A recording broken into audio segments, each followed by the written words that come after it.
Сәлем достар, қалдарың қалай? Бүгін біз өзбекский палау жасаймыз. Ол үшін бізге бір жапырақ ет және де туралған 3 сәбіз, пияз және 4-5 адамға арналған 2 пиала күріш қажет.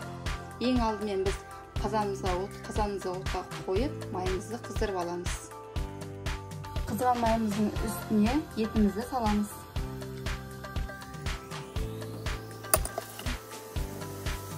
Етімізді жақсылап қуырамыз, екі қыздырып. Сол аралықта пиязымызды ұсақ қақтырамыз.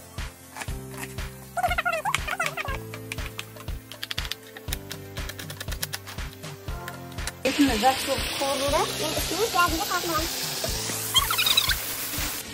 Пиязымыз жақсылап қуырылды. Енді үстіне қабызды саламыз.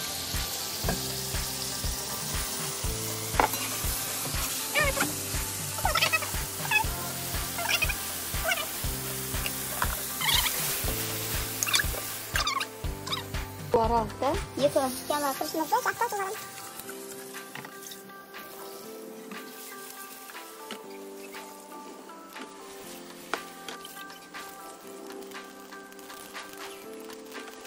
Ал енді қазанымызды көріп, сәбіздеріміз солғаннан кейін солып, сәбіздің кішкене соғы шығар саптары. Осының үстіне 4 пиала су құямыз.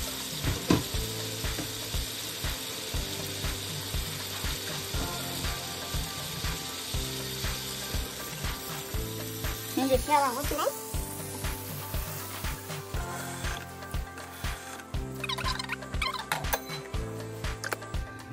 Қазанымыз осылай қайнағаннан кейін жаңағы жуылған күрішімізді осы суға саламыз. Салынған күрішіміздің барлығын осылай жаямыз. Жайғаннан кейін астын қатты қойып, қазанның бетін жауамыз. 5 минут қайнатып, астын жайғанымыз. Су тартылғанша қайнатамыз. Палауымыздың суы осылай тартылғаннан кейін астын өшіріп, оты кішкентай жанатын жерге ауыстырамыз. Немесе астын өте жай қойсаңыз да болады. Астын кішкентай жерге ауыстырдық. Ауыстырғаннан кейін жақсылап бір араластырып аламыз. Асты жабысып қалмас үшін.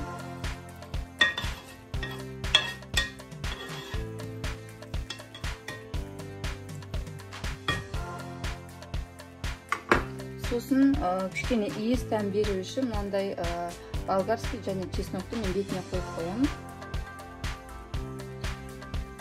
Сіздерде пищевая пленка болса, немесе мынандай таза пакет болса, бетін осылай жақ қоясыз. Или бетін пышақпен кесіп, су аз болып қалса, суға кесіп ішіне азғантай ғана су құйсаңыз болады. Енді бетін жабамыз, астын өте баяу қоямыз.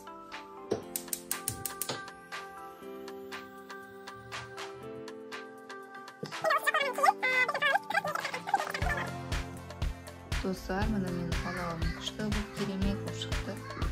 Иісі деген мұрынды жарып тұр. Канал ұнаса тіркеліп, лайк басуды ұмытпаңыз.